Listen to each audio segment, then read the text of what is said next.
Good morning, everyone. So today you are going to be working on writing a beginning or a hook to your narrative. So if you've ever been fishing before or seen people fish before, I'm sure everyone has at some point, at least seen somebody, you know that there's a worm or lure on the end of the hook, and it's to get a fish's attention so that it wants to grab it and latch on it and eat it so that the fisherman can catch it.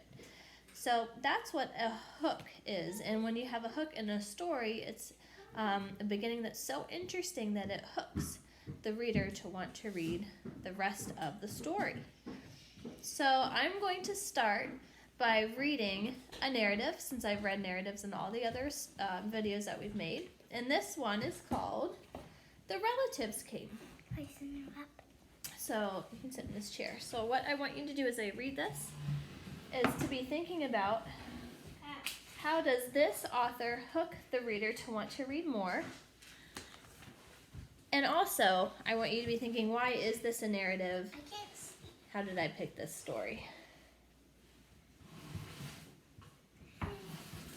Here we go. Okay. The Relatives Came by Cynthia Ryland.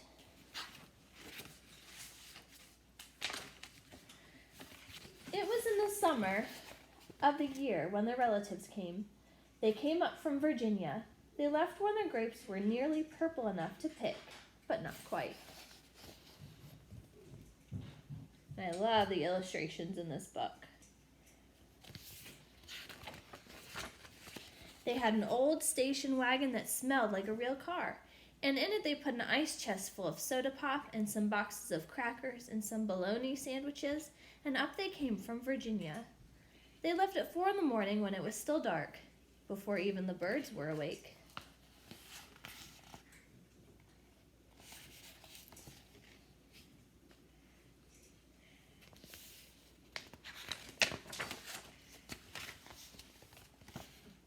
They drove all day long and into the night, and while they traveled along, they looked at the strange houses in different mountains, and they thought about their almost purple grapes back home.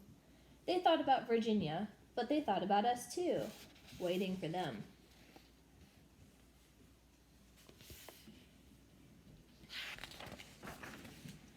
So they drank up all their pop and ate up all their crackers and traveled up all those miles until finally they pulled into our yard.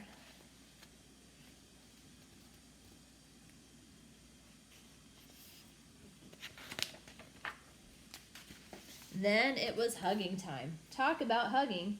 Those relatives just passed us all around their car, pulling us against their wrinkled Virginia clothes, crying sometimes.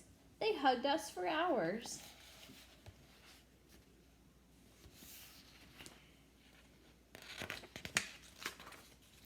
Then it was into the house and so much laughing and shining faces and hugging in the doorways.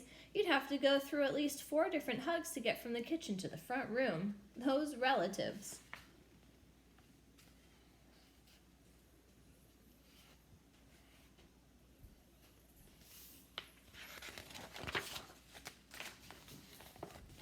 And finally, after a big supper 2 or 3 times around until we all got a turn at the table, there was quiet talk and we were in 2s and 3s through the house. I think the illustrations really enhance this narrative too, so you can really imagine how many people there are and what it's really like inside the house. The relatives weren't particular about beds, which was good since there weren't any extras.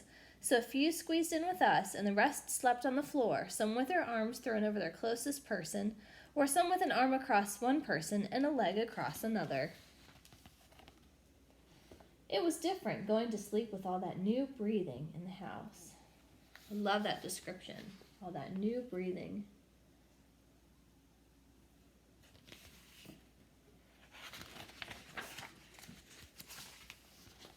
The relatives stayed for weeks and weeks.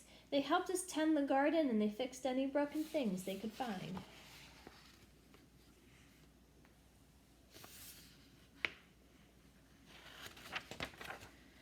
They ate up all our strawberries and melons, then promised we could eat up all their grapes and peaches when we came to Virginia.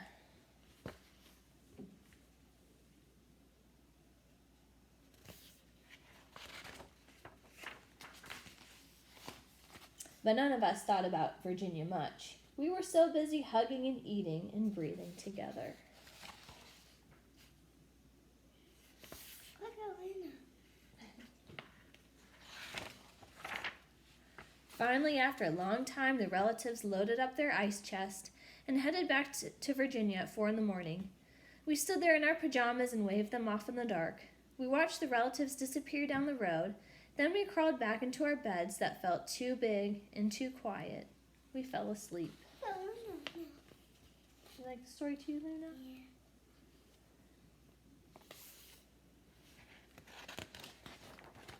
And the relatives drove on all day long and into the night, and while they traveled along, they looked at the strange houses and different mountains, and they thought about their dark purple grapes waiting at home in Virginia. But they thought about us too, missing them, and they missed us.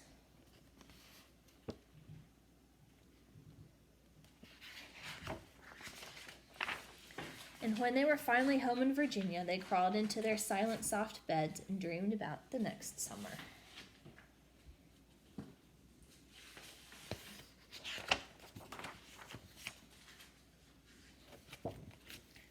So I really like this book. It's a narrative because it tells about one summer when the relatives came. And it doesn't give a lot of extra details about things. It just kind of tells about the whole experience of what it was like for the relatives to be with them in their home, the things they did. And I really like the descriptions, like all the breathing in the house, all the hugging in the house, how it took 2 or 3 times around for everyone to get fed. Because there were so many people. Now, the beginning of this story starts with, it was in the summer of the year when the relatives came. They came up from Virginia. They left when their grapes were nearly purple enough to pick, but not quite. So that beginning, it's pretty simple. It's more of a narrative tone where it just kind of gives us a little bit of background. We can kind of guess the time of year if it was when they left, when their grapes were nearly purple enough to pick, but not quite. So we can kind of guess it's maybe the beginning of summertime. And I also think that the illustrations really enhance the narrative for this as well and make it hook a little bit better than maybe others would. Now, if you remember back to A Chair for My Mother, I'm going to read what this one starts with. It says, my mother works as a waitress in the Blue Tile Diner. After school, sometimes I go to meet her there. Then her boss, Josephine, gives me a job too. And then it talks about the jobs that she does in the Blue Diner. So this one I like because the whole story we know is about how the girl and her mom and grandma are saving all that money in that big jar to buy a new chair because the other one burned up in their house fire. But I like how this one starts because it doesn't start with the drama of that, but it starts with what her mom does for a job and how she helps at the Blue Tile Diner, which leads to how they save their money. And then if you remember, I'm going to borrow this, buddy. Come on, Rain. Oh my, boring. Thanks, buddy. Oh my. This one starts with, come on, Rain, I say, squinting into the endless heat. Hey, Mommy.